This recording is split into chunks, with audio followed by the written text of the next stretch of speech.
402వ నామము విద్యా విద్యాస్వరూపిణి. ఓం విద్యా విద్యాస్వరూపిణ్యై నమః. విద్య అవిద్య, విద్యాస్వరూపము అవిద్యాస్వరూపము కూడా అయినటువంటి తల్లి. విద్య అంటే మోక్షము, అవిద్య అంటే బంధము. అజ్ఞానము అవిద్య బంధము ఒకటి, జ్ఞానము విద్య మోక్షము ఒకటి. విద్య అంటే అసత్తైనటువంటి, అంటే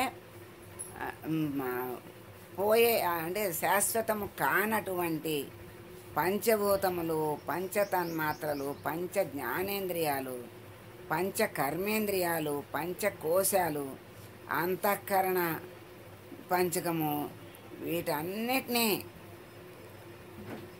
మినహాయించి, అంటే వాటన్నిటినీ తొలగించి ఆత్మని తెలుసుకోవటమే విద్య. అవిద్య అంటే ఈ మాయలో నుంచి పుట్టినటువంటి మాయాకార్యమైనటువంటి నామరూపాలతో కూడుకున్నటువంటి సృష్టిని సత్యం అనుకోవటం. అంటే ఇక్కడ వ్యతిరేకంగా అసత్యమైన దాన్ని సత్యము అనుకోవటం, సత్యమైన దాన్ని తెలుసుకోలేకపోవటం. ఈ రెండు కూడా విద్య అవిద్యా స్వరూపము అమ్మే. అట్లా నామరూపాత్మకమైనటువంటి సృష్టిని సత్యం అని నమ్మటం అవిద్య. అంటే అసత్యమైన దానిని సత్యమని నమ్మటం అవిద్య. సత్యమైన దానిని తెలుసుకోవటం విద్య. మరి ఈ సుఖము ఆనందము అంటాము. ఈ ఆనందాలన్నీ ఎక్కడి అంటే విషయానందాలన్నీ క్షణికమైనవే. ఈ విషయానందాల పరంపరే జీవితము అనుకుంటాం. అంటే ఒకదాని తర్వాత ఒకటి ఆనందం వస్తూనే ఉంటుంది కదా, మనం కోరుకుంటూ ఉంటాం, వస్తూ ఉంటుంది. అది రాకపోతే దుఃఖం. అట్లా అనుభవించడమే జీవితము అనుకుంటున్నాం. పరమేశ్వరి యొక్క మాయాశక్తి వల్లే మనకి సంసార బంధం కలుగుతోంది. అమ్మ యొక్క మాయాస్వరూపం వల్లే మనకి ఈ సంసార బంధం కలుగుతోంది. మళ్ళీ అమ్మ దయ వల్లే విద్యాస్వరూపం కలుగుతోంది. విద్యని పొందుతున్నాడు. అందుకని అమ్మ విద్యాస్వరూపిణి అమ్మ, అవిద్యాస్వరూపిణి కూడా అమ్మే. అవిద్య అంటే బంధం, విద్య అంటే మోక్షము. ఇప్పుడు మళ్ళీసారి చెప్పుకుందాం. అవిద్య అంటే ఆత్మని మరచిపోయి బ్రతకటం. సత్యమైనటువంటి ఆత్మను మరచి బ్రతకటమే అవిద్య. కుండంతా మట్టే ఉంది, కానీ మట్టిని మర్చిపోతాం, కుండనే గుర్తులో ఉంచుకుంటాం. అసలు కారణాన్ని గుర్తుంచుకోవటమే విద్య. అలా జగత్తంతా అమ్మే అని నిండి ఉంది కనుక ఆ అమ్మే అని తెలుసుకోవటమే సోహం. సోహం అంటే సహ ప్లస్ అహం, సోహం. సహ అంటే అది, అహం అంటే నేను. ఈ సోహం ఎక్కడ మనకి దొరుకుతోంది అంటే నిత్యం మన శ్వాసలో గాలి పీల్చినప్పుడు సో అంటుంది, హమ్ అని వదిలినప్పుడు హమ్ అంటుంది. మన శ్వాస ద్వారా పరమాత్మ స్వప్నావస్థ ద్వారా నూరేళ్ల జీవితము కళ అని తెలియజేశాడు. సుషుప్తి అవస్థ ద్వారా పరమానందాన్ని తెలియజేశాడు. మనకి నిత్యము అనుక్షణము జరిగేటువంటి శ్వాస ద్వారా ఆత్మబోధ చేస్తున్నాడు. కానీ మనమే తెలుసుకోలేకపోతున్నాం. ఆ సోహం అంటే అది నేను, ఇది అంటే శరీరము, అది అంటే ఆత్మ. మనము ఈ శరీరమే నేనుగా భావించి నడుచుకుంటున్నాం, జీవితాలు గడుపుతున్నాం, జన్మలు ఎత్తుతున్నాం, చస్తున్నాం, పుడుతున్నాం. అది నేను అని తెలుసుకొని నడుచుకుంటే జన్మ లేదు, పుట్టుక లేదు, మరణము లేదు. ఆ సోహం అనేది మనకి రోజుకి 21,600 శ్వాసలు జరుగుతాయి మనకి. ఆ శ్వాసల ద్వారా మనకి అది నేను అంటే ఆత్మ నేను అని మనకి తెలియజేసేటువంటి ఉపదేశం, రహస్యం, ఆత్మబోధ మనకి పరమాత్మ తెలియజేస్తున్నాడు అనుక్షణం. మనం తెలుసుకోలేకపోతున్నాం. మనకి శ్వాస ఆడుతున్నదనే స్పృహే ఉండదు. అది ఆడనప్పుడు ఆడటం లేదనే తెలివి వస్తుందే తప్పితే, ఏ జలుబు చేసో ఆటంకం వచ్చినప్పుడు అది బాగా ఆడుతుంటే మనకి శ్వాస ఊపిరి ఇలా ఆడుతోంది, ఈ శ్వాస ఆడుతోంది కనుకనే మనం ఇలా తిరుగుతున్నాం, పనులు చేసుకుంటున్నామనే ఛాసే లేని అజ్ఞానంలో మనం ఉన్నాం. ఆ శ్వాస ద్వారా పరమ జ్ఞానాన్ని మనకి బోధిస్తున్నాడు పరమాత్మ. మనం తెలుసుకోలేని స్థితిలో ఉన్నాం. ఇప్పుడు అట్లా 21,600 సార్లు మనకి రోజుకి శ్వాస ద్వారా బోధిస్తున్నాడు జ్ఞానాన్ని, ఆత్మబోధని. ఆత్మ నేను, ఆత్మ నేను, ఆత్మ నేను అని మనకి తెలియజేస్తున్నాడు. అలా తెలుసుకుంటే శివోహం అంటే, సోహం అంటే అది నేను అని అర్థం. అది నేను ఆత్మస్వరూపుణ్ణి, నేను శివుణ్ణి అని తెలుసుకోవడమే శివోహం, శివుణ్ణి నేను. అదే ఇంకా ముందుకెళ్తే అహం బ్రహ్మాస్మి, అదే పరబ్రహ్మ స్వరూపము, అదే విద్య, పరమ విద్య, పరబ్రహ్మ స్వరూపము. అక్కడ దాకా వెళ్తే ఇంకా మోక్షమే, పరమానందమే, ఇంకా తిరిగి వెనక్కి వచ్చే పని లేదు. అలా ముక్తి పొందినటువంటి వాడు అటువంటి స్థితికి వెళ్తాడు. నేను బ్రహ్మస్వరూపము. మరి నేను బ్రహ్మస్వరూపము అనేటువంటి జ్ఞానము కలిగేసరికి అంతటా ఉన్నది పరబ్రహ్మస్వరూపమే అనేటువంటి చింత కూడా వస్తుంది. అది నేను అన్నప్పుడు, తర్వాత శివుణ్ణి నేను అన్నప్పుడు, ఆ శివుడే అంతటా నిండి ఉన్నాడు, ఆ పరమాత్మే అంతటా నిండి ఉన్నాడు, జగత్తంతా నిండి ఉన్నది ఆ చైతన్యమే. మరి నేను అన్నప్పుడు ఆ నేను అందరిలోనూ ఉంది కదా, అందరిలోనూ ఉన్న నేను ఒకటే కదా. మరి అందరూ ఆత్మస్వరూపులే అనేటువంటి జ్ఞానం కలుగుతుంది. ఇంకా ముందుకెళ్తే అచరములైనటువంటి కదలని వాటి అందు కూడా ఆ స్థితి, కళ, ఆ ఉనికే చైతన్యము, ఆ చైతన్యమే నేను అనేటువంటి జ్ఞానం కలుగుతుంది. అప్పుడు శివోహం వల్ల అవుతుంది, శివోహం వల్ల బ్రహ్మాస్మి అవుతుంది. అదే మోక్షము, అదే విద్య, అసలైన విద్య. అది శ్రీ విద్య, మహావిద్య, బ్రహ్మ విద్య, ఆత్మ విద్య. అదే ప్రపంచం అనేటువంటి, నిన్న చెప్పారు చూసారా, ఆ అమ్మే మూకుట్లో గారెలు పచ్చిపిండిని వేస్తుంది, మళ్ళీ ఆమె వేగిన తర్వాత తీస్తుంది. అలాగే అవిద్యని అమ్మే ఇస్తోంది, మళ్ళీ విద్యని అమ్మే ఇస్తోంది, ముక్తిని అమ్మే ఇస్తోంది. అలాగే మూకుట్లో, ప్రపంచం అనేటువంటి మూకుట్లో జీవులనే గారెలు వేసి వేగిన గారెలు వేగినట్లు తీస్తూ ఉంటుంది. అంటే ఈ ప్రపంచం అనేటువంటి మూకుట్లో ఈ విషయాలు అనేటువంటి ఈ నూనెలో మరిగి మరిగి తర్వాత ఆ వేడికి వేగిన గింజ ఎలా మొలక ఎత్తదో అటువంటి స్థితికి గారి అంటుకోని స్థితికి వస్తుంది. అప్పుడు మళ్ళీ ఆ గారిని యువతలకి తీసి పెడతాడు. అలాగే అమ్మ అజ్ఞానాన్ని అంటించి పంపిస్తుంది. అజ్ఞానంలోనే మాయలో నుంచే జీవుడు పుడుతున్నాడు. ఆ మాయని దాటుకుని వెళ్ళాలి. ఆ మాయని దాటాలి అంటే ఈ పచ్చిదనం పోవాలి అంటే గారి ఎంత ఏగుతోందో, ఎంత వేడి భరిస్తోందో, ఎంత సెగల్ని తాను భరించి తర్వాత వేగి యువతలకి వస్తుంది. మరి అంత వేడిని జీవుడు కూడా భరిస్తేనే ముక్తి పొందుతాడు. ఆ పచ్చిదనం పోవాలి. ఆ పచ్చిదనం అంటేనే కర్మ.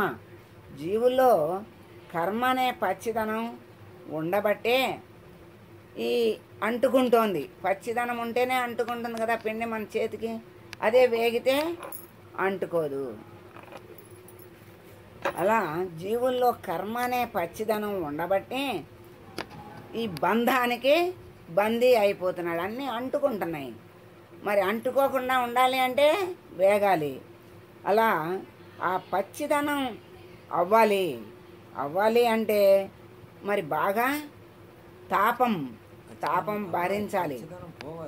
ఆ పచ్చిదనం పోవాలి అంటే అంటుకోకుండా ఉండాలి అంటే తాపం భరించాలి. ఆ వేడి భరించాలి. ఆ తాపమే తపమే అంటే ఇక్కడ తపస్సు. కర్మక్షయం అవ్వాలి అంటే ఇక్కడ జ్ఞానము కలిగి పరమాత్మ చెప్పినట్టు నిష్కామ కర్మని ఎప్పుడైతే ఆచరించగలుగుతాడో అప్పుడు ఆ జ్ఞానము జ్ఞానాగ్ని చేత అక్కడ ఉన్నటువంటి సంచితం దగ్ధమవుతుంది. మరి ఆగామి చెయ్యకుండా ఉంటాడు. ఎలా చేయకుండా ఉంటాడు అంటే జ్ఞానము కలిగింది గనక అంతా పరబ్రహ్మ స్వరూపముగా, అంతా చైతన్య స్వరూపముగా చూస్తాడు. దేనికి అంటుకోకుండా తామరాకు మీద నీటి పొట్టులాగా జీవితాన్ని గడుపుతాడు. అందుకని కోరికలు లేకుండా అన్నీ చేస్తాడు గనక ఆగామి రాదు. ప్రారబ్ధం అనేది ఈ జన్మకి ఇచ్చి పంపించినటువంటి ప్రారబ్ధాన్ని అనుభవిస్తాడు. ఈ జన్మతో ప్రారబ్ధం అయిపోతుంది. అందుకని మనకి పరమాత్మ జ్ఞానం అనే అగ్నిని, అమ్మ అగ్నిని మనకి ఇస్తుంది. ఆ జ్ఞానాగ్నిలో తప్పించితే మోక్షస్థితి వస్తుంది. అంటే అప్పుడు కర్మలకి అంటుకోని స్థితి వస్తుంది. అందుకని ఇక్కడ కర్మక్షయం అయ్యే వరకు వేయిస్తుంది అమ్మ. అంటే అంటుకోకుండా ఉండేంత వరకు వేయిస్తుంది.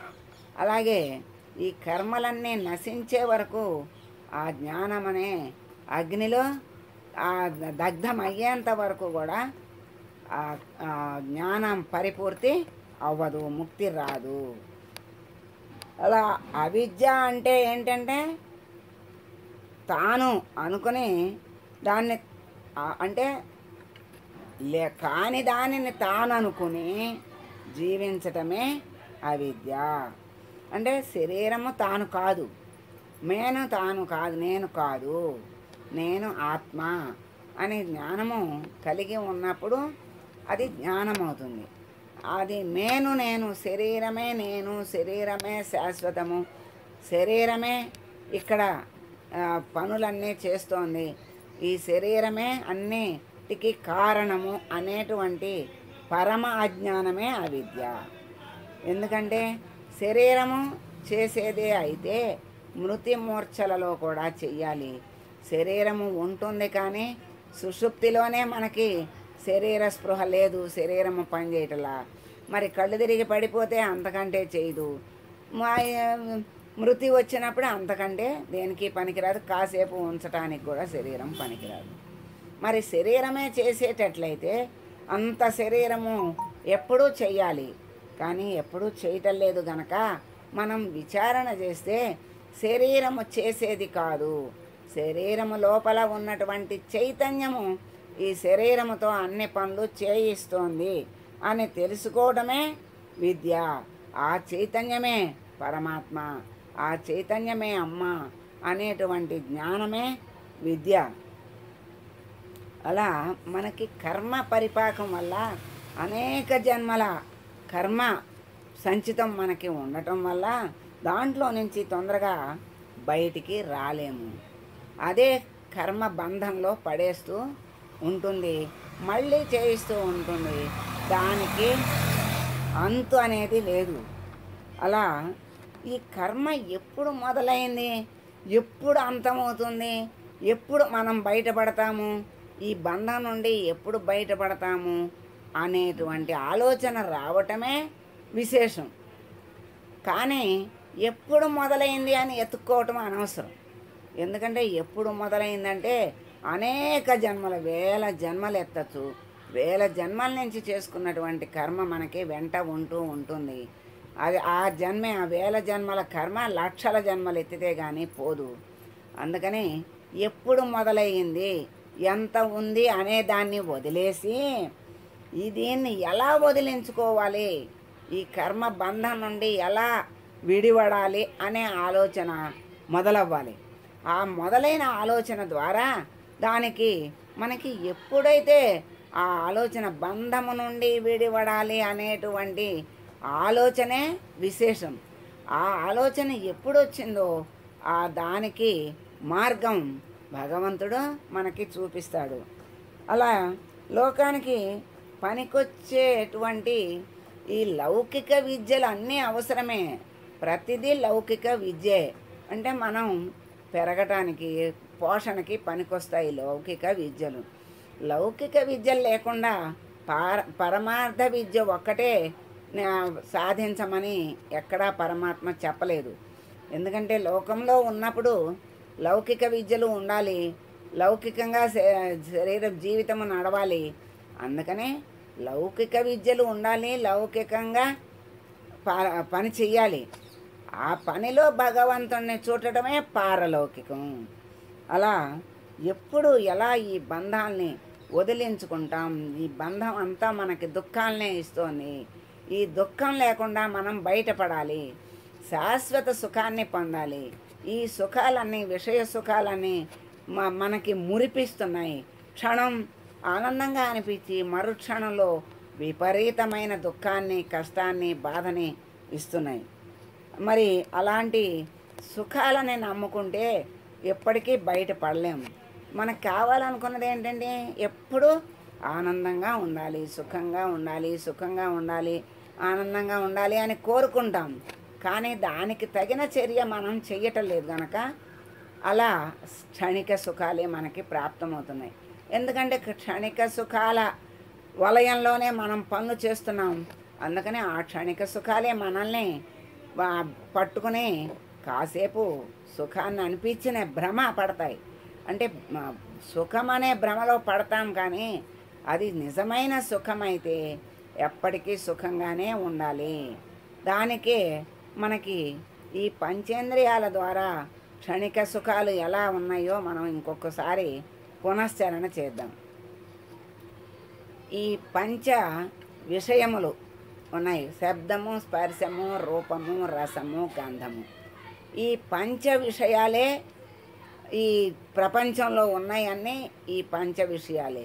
ఏ కోరిక మనకి ఉన్నా ఈ పంచ విషయాల గురించే సంబంధించే ఉంటాయి. ఈ పంచ విషయాలని గ్రహించేటువంటి పంచ జ్ఞానేంద్రియాలు ఏమిటి అంటే శబ్దాన్ని గ్రహించే శ్రోత్రము, స్పర్శని గ్రహించే చర్మము, తర్వాత త్వక్కన్న చర్మమన్న ఒకటే. మరి ఆ రూపాన్ని గ్రహించే చక్షు, కన్ను, చక్షు అన్న కన్ను ఒకటి. రసాన్ని గ్రహించే జిహ్వ అంటే నాలుక, గంధాన్ని గ్రహించే ఘ్రాణము అంటే ముక్కు. ఇవే మనల్ని పట్టి బంధిస్తూ ఉంటాయి.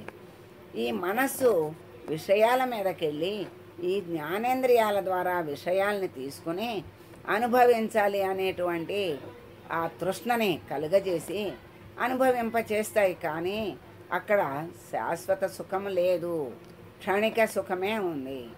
ఎలా అంటే మనకి ఎంతో ఇష్టమైనటువంటి శ్రావ్యంగా ఉన్నటువంటి చెవులకు వేణుల విందుగా ఉన్నటువంటి ఆ సంగీతము కానీ మాటలు కానీ ఏదైనా మనం వినాలని ఎంతో ఆనందంగా చాలా రోజులకు దొరికింది. ఇది ఎన్నాళ్ళ నుంచో ఎదురు చూస్తున్నాము, ఈరోజు మనసారా చెవులారా విందాము అని కూర్చుంటే వినగా వినగా వినగా వినగా 1 గంట 2 గంటలు అయిపోయిన తర్వాత దాని మీద ఇంకా ఇహ చాలు, అబ్బా విన్నాను ఇంకా చాలు ఇహ అనిపిస్తుంది. ఇంకా నీకు ఇష్టం కదా, విను విను విను అని అదే పెట్టి వినిపించారనుకోండి, అమ్మో ఇంకా ఇష్టం అంతా పోయింది, ఇంకా కష్టంగా ఉంది, నాకు వినబుద్ధి కావట్లేదు, ఇంకా నేను ఇంకోసారి అడగంలే, కట్టేయండి అమ్మా, ఆపేసేయండి అంటారు. అంటే పరమ ప్రీతిగా ఉన్న విషయం పరమ కష్టంగా మారిపోయింది. అంటే ఆనందం ఎంతసేపు ఉంది? 1 2 గంటలే ఉంది. ఆ తర్వాత విపరీతమైనటువంటి అయిష్టాన్ని కష్టాన్ని కలిగించింది. అంటే ఇంకా అక్కడ సుఖము లేదు, కష్టమే మిగిలింది. ఇంకా ఇంకా ఉంటే ఆ కష్టాన్ని భరించలేడు. అటువంటి విషయ ఆనందము ఎలా ఉంటుంది? శ్రోత్రం శబ్దము, మన శ్రోత్రము ద్వారా మనం ఏది కోరుకున్నా ఇలా ఉంటుంది ఆనందం. తర్వాత స్పర్శ ద్వారా మనము కోరుకునేటువంటి ఆనందం. మంచి డన్లప్ పరుపు ఉంది, దాని మీద పడుకోమన్నారు, అబ్బా ఇంతవరకు జన్మలో ఎప్పుడు పడుకోలేదు, ఎప్పటి నుంచో కోరికుంది, ఇవాళ పడుకున్నాను, హాయిగా పడుకున్నాను, అబ్బబ్బా ఎంత ఆనందంగా ఉంది, అంత హాయిగా ఉంది, ఇంకా లెగవను కూడా లెగవ బుద్ధి కాదు, అలా నిద్రపోతాం, ఇంకా ఎప్పుడుకి లెగుస్తామో, అసలు లెగవ బుద్ధి వస్తుందో లెగవ బుద్ధి కాదో, ఇట్లాగే పడుకోవాలనిపిస్తుందని పరమానందంగా పరమానందంలాగా భావిస్తాడు. అది పడుకుంటాడు 1 2 గంటలు, అట్లా తెల్లారేదాకా పడుకున్నాడు అనుకోండి. తెల్లారి కూడా ఇంకా పడుకోమంటే అమ్మ ఇంకా చాలే, కాదులే పడుకో, మొహమాటానికి ఎందుకు, మొహమాటం లేదు, కాస్త పొద్దెక్కేదాకా అయినా పడుకోమంటే పడుకుంటాడు. ఇంకా పడుకోమంటే అమ్మో పడుకోబుద్ధి కావట్లేదు, పక్కల నొప్పులు పడుతున్నాయి, ఇంకా పడుకోబుద్ధి కావట్లేదు అంటాడు. అయితే ఇందులో మళ్ళీ దొరకదు, పడుకోమని మనసు కూడా చెప్తుంది. ఇంకా పడుకున్నా లేచిపోతాడు, ఇంకా పడుకోబుద్ధి కావట్లేదు బాబోయ్, ఇంకా నాకు ఈ పరుపు చాలు, ఈ సుఖం చాలు, ఇంకా నాకు మళ్ళీ కావాలనే కోరిక కూడా లేదు అనుకుంటాడు. మరి పరమ ఆనందాన్ని పొందినటువంటి మొదటి క్షణం చివరి క్షణం పరమ దుఃఖాన్ని కష్టాన్ని కలిగించింది. అదే దీన్నే క్షణిక సుఖము అంటారు. అంటే ఆ సుఖము చివరిదాకా మనకి అనుభూతికి రావట్లేదు. అదే పరిస్థితి, అదే మనిషి, అదే మనసు, అదే కోరిక, అదే ఇంద్రియము అయినా కూడా మార్పు వచ్చేస్తోంది. అదే విషయం ముందు పరమానందాన్ని కలిగించింది, చివరికి పరమ కష్టాన్ని నష్టాన్ని కలిగిస్తోంది. అందుకనే దీన్ని క్షణిక సుఖము అంటారు. అలా రూపం దగ్గరకు వస్తే మన కళ్ళతో చూడండి కానీ ఇష్టమైంది కానీ మనకి దొరికితే అబ్బా కళ్ళారా చూస్తున్నామమ్మా, ఎన్నాళ్ళకో ఎంత హాయిగా ఉందో, ఎంత బాగుందో, అలాగే చూస్తూ ఉంటాను, ఎన్నాళ్ళ నుంచో చూద్దాం అనుకుంటున్నాము, ఇవాళ వచ్చిందని చెప్పి ఆ టీవీలోనే అనుకోండి, లేకపోతే ఏదైనా ఎక్కడికన్నా వెళ్ళటమో ఏదన్నా చూడటమో అలా ఆనందంగా చూడటం మొదలెడితే చివరికి ఆ ఆనందం కొద్దిగా తగ్గిపోతూ ఉంటుంది. కళ్ళు నొప్పులు వస్తాయి, కళ్ళు వాలిపోతాయి. ఇంకా చూడు నీకు ఇష్టం అన్నావు కదా, మళ్ళీ దొరకదు, మళ్ళీ ఇక్కడ దాకా మళ్ళీ రాలేము చూడమని అంటే బలవంతాన ఇంకొంచెం చూస్తాడు. తర్వాత అమ్మో నా వల్ల కాదు, ఇంకా నాకు చూడబుద్ధి కావట్లేదు, ఇంకా అయిపోయింది, ఆ ఇష్టం అయిపోయింది, ఇంకా మళ్ళీ జన్మలో నేను చూడాలని కూడా కోరిక చచ్చిపోయింది, ఇంకా నేను చూడను అంటాడు.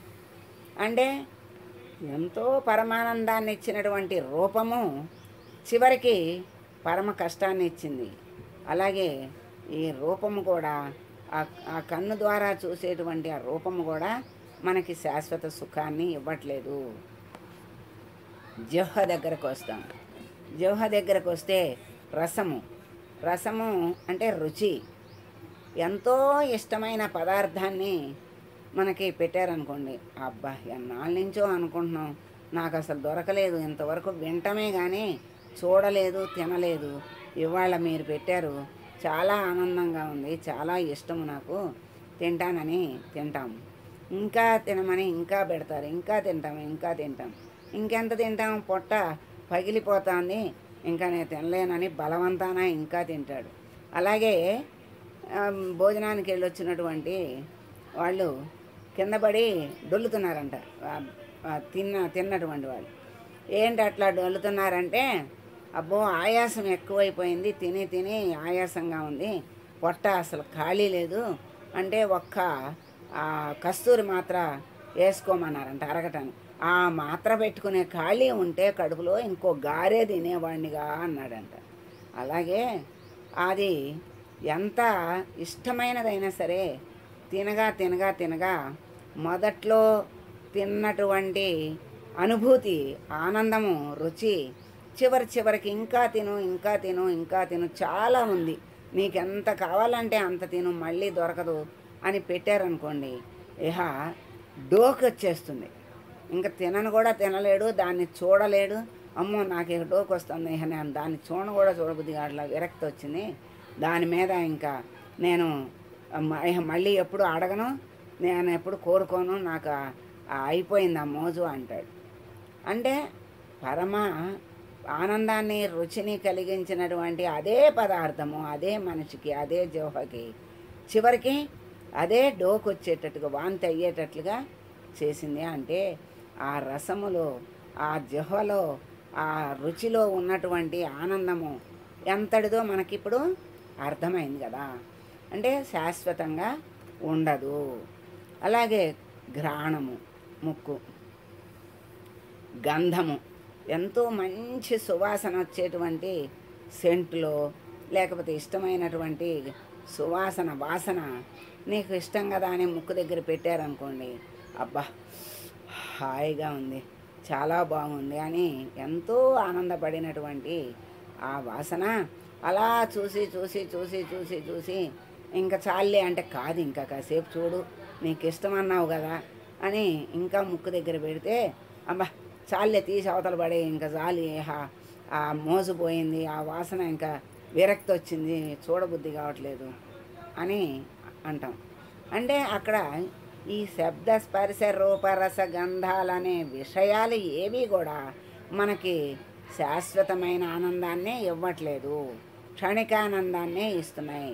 ఈ విషయాలని తెలుసుకున్నటువంటి వాడు భక్తి మార్గం, ముక్తి మార్గంలో పయనిస్తాడు.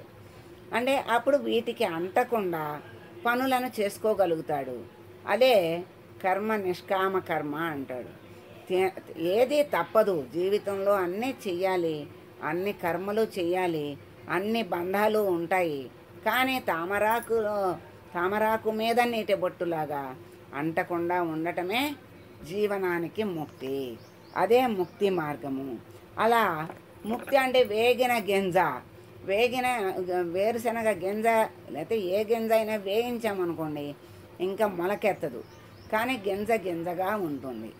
అలా ఆ స్థితి అంటే ఏంటంటే జ్ఞానం అనేటువంటి ఆ పరిపూర్ణమైనటువంటి జ్ఞానాగ్నిలో తప్తుడైనటువంటి వాడు కర్మలన్నీ నశించిపోయి అలా వేగిన గింజలాగా ప్రశాంతంగా నామరూపాలతో ఉంటాడు, ముక్తిని పొందే ఉంటాడు.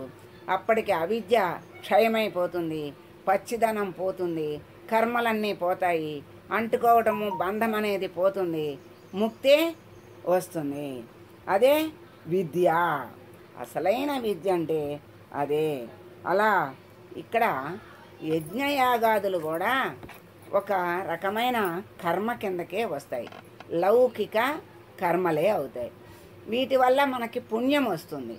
పుణ్యం వస్తే స్వర్గానికి వెళ్తాడు, వెళ్ళి మళ్ళీ అక్కడ అనుభవించి మళ్ళీ తిరిగి భూలోకానికే వస్తాడు. విద్యలు యజ్ఞయాగాదులు కూడా పుణ్యఫలాలను ఇస్తాయి, కర్మఫలాలనే ఇస్తాయి. కానీ వీటిని మహాత్ములైతే లోక కళ్యాణం కోసం చేస్తారు. సొంత స్వార్థం పూరితమైనటువంటి కోరికల కోసం చేయకుండా లోక కళ్యాణం కోసం చేసేటువంటివి వాళ్ళని అంటుకోవు. మహానుభావులు మరి మహాయజ్ఞాలు చేశారంటే వాళ్ళు దేన్ని అంటుకోరు. లోక కళ్యాణం కోసం ఆ అందరి యొక్క సహకారం తీసుకుంటారు, చేస్తారు. కానీ అది వాళ్ళని మనసుని అంటదు. వాళ్ళని ఈ పుణ్యఫలము పాపఫలము ఏది అంటదు. పుణ్యఫలం అంటినా మళ్ళీ ఎత్తాల్సే వస్తుంది కనుక వాళ్ళు అంటించుకోరు, అంటదు. అంటే నిష్కామంగా చేస్తారు. అలా ఆ విధంగా ఈ కర్మలన్నిటినీ నిష్కామ కర్మ మార్గంలో వెళ్తే కర్మలన్నీ అవే నిదానంగా తొలుగుతాయి. పచ్చిదనము, ఆ కర్మ అనే పచ్చిదనము పోతుంది, అంటుకోవటం అనేది పోతుంది. ఆ జ్ఞాన మార్గంలో వెళ్ళినటువంటి వాడు పరమ పవిత్రుడవుతాడు. అలా ఆ పవిత్రుడే పరబ్రహ్మ స్వరూపంగా చివరికి మారిపోతాడు. ఈ అవిద్యల రూపంలో ఉన్నది అమ్మే, విద్యలో ఉన్న రూపంలో ఉన్నది అమ్మే. అవిద్యనిచ్చింది అమ్మే. ఆ అవిద్య నుంచి పైకి లాగటానికి అమ్మ సిద్ధంగా ఉంటుంది. ఆ సిద్ధంగా ఉన్నటువంటి అమ్మని మనము అందుకోవాలి. అమ్మ చెయ్యి పట్టుకుంటే చాలు, అలా లాగేసుకుంటుంది. ఇప్పుడు మనకి పుండు పైన వచ్చిందనుకోండి, పుండు పైన వస్తే పైన ఒక్కటే మందు రాస్తే లోపల లోపల లోపల పెరుగుతూ ఉంటుంది. పుండు పైన మానినట్టున్న లోపల పెరుగుతుంది. అది శరీరానికి అనర్థం చేస్తుంది. అలా కాకుండా లోపల నుంచి మానటానికి లోపలికి మందిస్తారు, పైన మానటానికి పైన పూతగా మందిస్తారు. ఇప్పుడు లోపలికి మానే మందేమో మూలం పోతుంది, పైన రాసే మందేమో పై పొండు పోతుంది. అలా ఇక్కడ ఈ అంతర్ముఖమైతే బహిర్ముఖమైనంతసేపు ఈ విషయ వలయాల్లో చిక్కుకున్నటువంటి జీవుడు పుణ్య పాపాల కర్మల బంధాలయ్యి బంధిస్తూ ఉంటాయి, జన్మల పరంపరలో పడుతూ ఉంటాడు. అదే అంతర్ముఖమైతే అంటే లోపల మందిస్తే మూలంతో సహా తగ్గిచ్చేసి మళ్ళీ పుండు లేకుండా చేస్తుంది. అలాగే అంతర్ముఖమైనప్పుడు ఈ విషయ వాసనలు లేని ఆ విషయి అంటే మూలమైనటువంటి ఆ చైతన్యము ఏదైతే ఉందో ఆ చైతన్యాన్ని ఎప్పుడైతే చూడగలిగాడో, ఆ పరమాత్మ దర్శనం ఎప్పుడైతే అయిందో అప్పుడు వాడు పరిపూర్ణుడు అవుతాడు. ఈ విషయ సుఖాలు అంటే విషయాల్లో నడయాడుతున్న నీళ్లల్లో ఉన్న తామరాకు నీటిని అంటనట్లు మరి బురదలోనే పుడుతుంది, బురదలోనే పెరుగుతుంది, బురదలోనే పైకి విచ్చుకుంటుంది. తామర పువ్వు ఏమాత్రం బురదల అంటుకోదు, బురద అనేది అంటుకోదు. స్వచ్ఛంగా నిర్మలంగా కాంతిగా చక్కగా ఉంటుంది. నీళ్లు కూడా నీళ్ళల్లో ఉన్న నీళ్లు అంటుకోవు, ఆకుకి అంటుకోవు. అటువంటి స్థితి రావాలి అంటే కర్మలు చెయ్యాలి. కర్మల్లో ఎలా చేయాలి అంటే నిష్కామంగా అర్పణ బుద్ధితో చెయ్యటమే విద్య. నేనే చేస్తున్నానని మన మీద పెట్టుకుని కర్మలు చేయటమే అవిద్య. అదే బంధాన్ని ఇస్తుంది. విద్యాస్వరూపంగా జ్ఞానస్వరూపంగా అంతర్ముఖమయ్యి ఆ ఆత్మదర్శనం చేసుకుని ఈ విషయాలను అంటకుండా ఉన్నటువంటి స్థితి అసలైన విద్య. అదే మోక్షాన్ని ఇస్తుంది.